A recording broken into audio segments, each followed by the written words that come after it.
Hello everyone, welcome to my another video.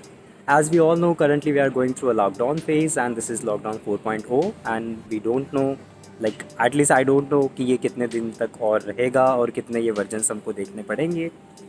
But we'll keep that aside, we're not going to discuss the COVID situation in India now.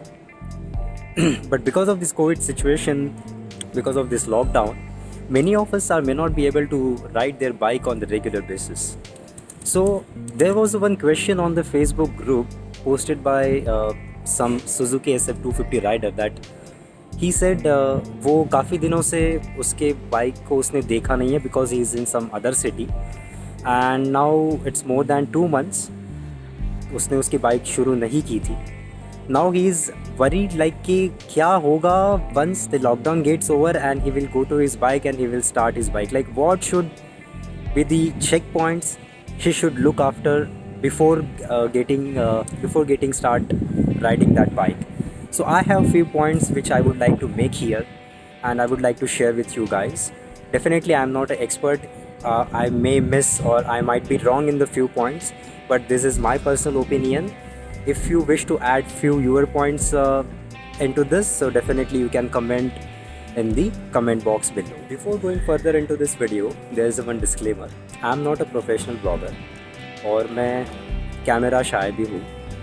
सो हो सकता है कि जब मैं आपको कुछ पॉइंट्स बता रहा हूँ तो बताने में, बोलने में या फिर प्रोनाउंसिएशन में मेरे से कुछ गलतियाँ हो सकती है. उसके लिए मैं माफ़ी चाहता हूँ. इस वीडियो को बनाने का जो बेसिक मोटो ये है कि एक सिंपल लैंग्वेज में, नॉर्मल लैंग्वेज में मैं किस तरीके से मेरे जो पॉइंट्स है मैं आप तक पहुँचा सकता हूँ, यही मेरा बेसिक मोटो है. First point I would like to make here is the visual inspection of your bike. सबसे पहले आपको आपके बाइक को चेक करना है विजुअली. अब विजुअली क्या चेक करना है आपको? फर्स्ट थिंग, जब भी आपने आपके बाइक को पार्क किया होगा, हो सकता है कि शायद आपने उसको ढका नहीं होगा, जिसकी वजह से आपके बाइक के ऊपर में काफ़ी ज़्यादा डर्ट या फिर धूल जमा हो गई होगी. तो सबसे पहले आपको आपके बाइक को वॉश करना है. मैं ये नहीं कहूँगा कि प्रेशर वॉश करना है, क्योंकि प्रेशर वॉश के कुछ अलग डिसएडवांटेजेस और एडवांटेजेस भी है. डेफिनेटली इसके ऊपर में हम सभी लोग डिबेट कर सकते हैं, but I will not going to that. जो भी हो, जैसे आपने आपकी बाइक को सबसे पहले देखा, उसको प्रॉपरली आप उसको वॉश कीजिए. मैंने जहाँ पे मेरी बाइक को पार्क किया हुआ था, आप जैसे कि देख सकते हैं मेरे पीछे में कुछ कंस्ट्रक्शन एक्टिविटी चल रही है. तो जहाँ पे मैंने मेरे बाइक को पार्क किया हुआ था, उस पार्किंग के पास भी कुछ कंस्ट्रक्शन एक्टिविटीज़ चल रही थी, जिसकी वजह से बाइक के ऊपर में काफ़ी ज़्यादा डर्ट जमा हो गई थी. उसको निकालने में मुझे काफ़ी मशक्क़त करनी पड़ी. तो जब भी आप आपके बाइक को पहली बार चालू कर रहे होंगे आफ्टर लॉकडाउन, तो सबसे पहले आपको उसको प्रॉपरली वॉश करना है. अब आप उसको वॉश कैसे करेंगे, उसके काफ़ी सारे वीडियोस, ट्यूटोरियल्स अवेलेबल है इंटरनेट के ऊपर में, आप देख सकते हैं. बाइक वॉशर शैम्पूज़ भी आते हैं आपको स्पेसिफिकली, अगर आपको वो परचेज़ करना है तो. But you can definitely wash bike with normal water also. The second important point is, आपको आपकी बाइक वॉश करने के बाद में आपको आपके बाइक का इंजन ऑयल लेवल कितना है उसे चेक करना है. अब आप इंजन ऑयल लेवल कैसे चेक कर सकते हैं? बाइक में इंजन ऑयल लेवल चेक करने के लिए एक ग्लास दिया होता है इंजन में. वो कुछ आपको इस तरीके से दिखेगा, और यहाँ पे मैं थोड़ा कैमरा नज़दीक लेके जाऊँगा. यहाँ पे आप देखिए, आपको एक L और F दिख रहा होगा. It indicates the maximum and the minimum level क्या होनी चाहिए इंजन ऑयल की वहाँ पे. अब जैसे कि आपने देखा होगा, मुझे यहाँ पे इंजन ऑयल अभी मेरा नहीं दिख रहा है, लेवल नहीं दिख रहा है. द रीज़न बिंग, इस बाइक में SF250 में मेन स्टैंड या फिर डबल स्टैंड नहीं दिया है, जिसकी वजह से इस बाइक को साइड स्टैंड में ही रखना पड़ता है. और जब आप साइड स्टैंड में बाइक को रखते हैं तो बाइक थोड़ी सी टिल्टेड होती है, जिसकी वजह से आपको ऑयल लेवल का अंदाज़ा एग्जैक्टली नहीं पता चलता. तो उसमें कुछ नहीं करना है, आपको सिर्फ बाइक को सीधा करना है थोड़ा सा, और उसके बाद चेक करना है क्या आपका इंजन ऑयल का लेवल उन दो लाइंस के बीच में, जो भी हमने देखी मैक्सिमम और मिनिमम, उनके बीच में है या नहीं है. अगर आपके मिनिमम से नीचे है तो डेफिनेटली आपको आपका ऑयल रिफ़िल करवाना पड़ेगा before starting your bike. If it is okay then no issues. Now the third point, आपको आपके बाइक का टायर प्रेशर चेक करना है. Why I am saying tyre pressure? क्योंकि जब आप आपकी बाइक लंबे समय के लिए एक जगह पर रखते हैं, तो टायर का वो हिस्सा जो ज़मीन के संपर्क में है, हो सकता है कि वहाँ पे स्ट्रेस मतलब तनाव निर्माण हुआ होगा. जिसकी वजह से टायर डिफॉर्मेशन होने के चांसेस होते हैं। तो sometimes it leads to reduction into the air pressure, क्योंकि हो सकता है वहाँ से कुछ रप्चर हुआ होगा जो कि माइक्रो रप्चर होता है, जिसकी वजह से टायर की जो हवा है वो निकल चुकी होगी या फिर निकल रही होगी स्लोली, जो आपको ऐसे विजुअली देखने से शायद ना पता चले। सो मार्केट में वैसे काफ़ी सारे, आप अमेज़ॉन पे या फिर फ्लिपकार्ट पे चेक करेंगे तो आपको डिजिटल या फिर एनालॉग प्रेशर गेज मिलेंगे, जिसके थ्रू भी आप आपके टायर का प्रेशर चेक कर सकते हैं। बट आप विजुअली भी आप देख सकते हैं, जब आप गाड़ी को सीधा करेंगे और उसके ऊपर आप बैठेंगे तब आपके टायर में कुछ डिफॉर्मेशन तो नहीं है, वो आपको पता चल जाएगा। बस उसके लिए आपको कुछ करना नहीं है, आपको आपकी गाड़ी को थोड़ा आगे पीछे हिलाना है और बस आपको एक स्ट्रॉन्ग विजुअल इंस्पेक्शन करना है आपके फ्रंट और रेयर टायर का। क्या आपको उसमें कुछ फ्लैटनेस नज़र आ रही है या फिर आपको कुछ उसमें डिफॉर्मेशन नज़र आ रहा है। अगर आपको कोई डिफॉर्मेशन नज़र आ रहा है, if it is a tubeless tyre then it's okay, आप उसको लेके जाके आप उसको रिप्लेस भी कर सकते हैं। But if it is a traditional tyre, जिसमें हम नॉर्मल जो हवा वाला टायर होता है उसमें अगर आपको कुछ डिफॉर्मेशन दिखता है तो आप उसको राइड बिल्कुल भी ना करें, बिकॉज हो सकता है कि उसकी वजह से आपका रिम डैमेज हो जाए। तो 4th पॉइंट, आपको आपके बाइक का ब्रेक फ्लूइड चेक करना है। अब आप उसको कैसे चेक कर सकते हैं? इस बाइक में आपको यहाँ पे एक बॉक्स नज़र आ रहा होगा, इट कंटेन्स अ ऑयल, जो कि आपका जो ब्रेकिंग प्रेशर है उसको कंट्रोल करता है। जब आप आगे का ब्रेक लगाते हैं उस टाइम पे इस ऑयल के प्रेशर की वजह से एक्चुअली में कितना प्रेशर ब्रेक पैड पे डिलीवर करना है वो कंट्रोल होता है। अगर इस ऑयल का लेवल कम ज़्यादा रहेगा तो आपके ब्रेकिंग परफॉर्मेंस में इशू आ सकता है।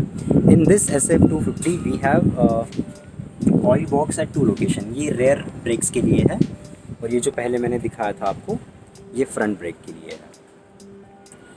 तो आपको इसको कैसे चेक करना है, यहाँ पे भी मार्किंग बनी होती है मिनिमम की।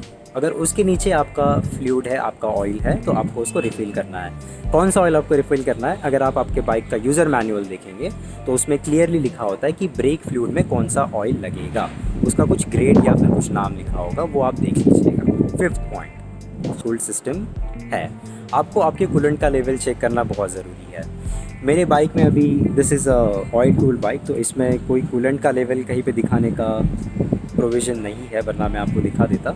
बट जो लोग लिक्विड कूल बाइक्स यूज़ करते हैं उनको पता है कि उनका कूलेंट का लेवल कहाँ पे देखा जाता है। उसमें भी मिनिमम और मैक्सिमम का एक लेवल सेट किया हुआ होता है, वो आपको चेक करना बहुत ज़रूरी है। नाउ द 6th पॉइंट, आपको आपकी बाइक की जो ड्राइव चेन है उसको इंस्पेक्ट करना है। उसको आप किस तरीके से इंस्पेक्ट कर सकते हैं, आप बाइक को थोड़ा सा बिना स्टार्ट किए न्यूट्रल में डाल के रोल करते हुए लेके जाइए। अगर आपको बहुत ज़्यादा आवाज़ आ रही है चेन से तो 2 चीज़ें हो सकती है, या तो आपका जो ड्राइव चेन है वो लूज़ हो चुका है या तो उसको ल्यूब करने की ज़रूरत है। अब चूँकि आपकी बाइक काफ़ी लंबे समय के लिए एक जगह पे खड़ी थी और उस पर डर्ट भी जमा हो चुकी थी, तो जो आपका ल्यूब होगा वो भी शायद सूख चुका होगा या फिर उसके ऊपर या फिर उस ल्यूब ने काफ़ी सारा डर्ट कैप्चर कर लिया होगा, जिसकी वजह से जो आपकी चैन है वो अभी आवाज़ कर रही है। तो आपको कुछ नहीं करना है, आपको काफ़ी सारे क्लीनर्स और लुब्रिकेटर्स मिल जाएंगे ऑनलाइन, आप उसको लीजिए। अगर आप चाहें तो आप उसको सर्विस सेंटर में भी कर सकते हैं या फिर आप घर में भी कर सकते हैं। आई विल रिकमेंड मोटूल के जो आते हैं C1 और C2, वो काफ़ी अच्छे हैं, मैंने खुद पर्सनली यूज़ किया है उसको और रिज़ल्ट इज़ क्वाइट गुड। आप उसको यूज़ करके आपका चैन जो है आप उसको क्लीन और ल्यूब कर सकते हैं। और जो चैन है अगर वो लूज़ हो चुकी है उसको टाइट करने के लिए आपको सर्विस सेंटर जाना ही पड़ेगा। आप घर से उसको करने की कोशिश बिल्कुल भी ना करिए। अगर आप एक्सपीरियंस्ड नहीं हैं उन सब चीज़ों में तो हो। अब जबकि आपने इतने सारे चेक्स कर ही लिए तो उसमें और एक चेक मैं जोड़ना चाहूँगा। अपने बाइक्स में जितने भी लाइट्स हैं, बेसिकली जो आपको हेडलैम्प होता है, जो टेल लैम्प होता है और जो इंडिकेटर्स होते हैं बेसिकली फ्रंट और रेयर्स, वो आपको चेक कर लेना है। बाइक को चालू करने के लिए ये बहुत ज़रूरी नहीं है, लेकिन when you will take your bike on road तो ये जो सारी चीज़ें हैं वो काफ़ी ज़्यादा इम्पॉर्टेंट रोल प्ले करती है रोड सेफ्टी के लिहाज से, इसलिए मैं आपको ये चेक करने की सलाह दे रहा हूँ। नाउ द लास्ट थिंग, अगर आपके बाइक में किक है तो प्लीज़ आपकी बाइक आप किक से ही चालू कीजिएगा, क्योंकि इतने लंबे समय बाइक खड़ी होने की वजह से देयर आर चांसेस कि जो आपकी बैटरी है वो शायद डाउन हो चुकी होगी। अब काफ़ी सारे एफ आई बाइक्स में किक अवेलेबल नहीं है, उनमें सिर्फ सेल्फ स्टार्ट किया गया है। तो आप सेल्फ स्टार्ट से उसको चालू करने की कोशिश कीजिए। अगर पहले 10 से 15 सेकंड में अगर बाइक चालू होती है देन इट्स ओके, अगर नहीं होती है तो आप उसको ज़बरदस्ती चालू करने की कोशिश मत कीजिए, आप उसको सीधा सर्विस सेंटर लेके जाइए। तो ये कुछ पॉइंट्स थे मेरी तरफ से। अगर आपको लगता है कि मैंने कुछ मिस कर दिया होगा तो प्लीज़ आप कमेंट बॉक्स में लिखिएगा, और अगर आपको लगता है कि मैंने कुछ गलत बोल दिया होगा तो उसके लिए आप मुझे माफ़ कर दीजिएगा, जैसे कि मैंने डिस्क्लेमर में कहा था। मैं रेगुलरली वीडियोस अपलोड नहीं करता हूँ, but definitely I will try कि मैं कुछ एक रॉ फुटेज बेसिकली मुझे मांगा गया था SF250 का। सो आई विल ट्राई, जब भी ये लॉकडाउन ओपन होगा मैं मेरा जो प्रॉपर मोटो व्लॉग सेटअप है उसके थ्रू मैं कुछ रॉ फुटेज रिकॉर्ड करने की कोशिश ज़रूर करूँगा। अगर आपके कुछ कमेंट्स है या फिर आपके कुछ सजेशंस है या फिर आपके कुछ क्वेश्चंस है, आप प्लीज़ मुझे कमेंट बॉक्स में लिख के बताएं, मैं आपको रिप्लाई करूँगा, डेफिनेटली रिप्लाई करूँगा। So that's it in today's video. Thanks for your patience listening. Have a nice day and take care.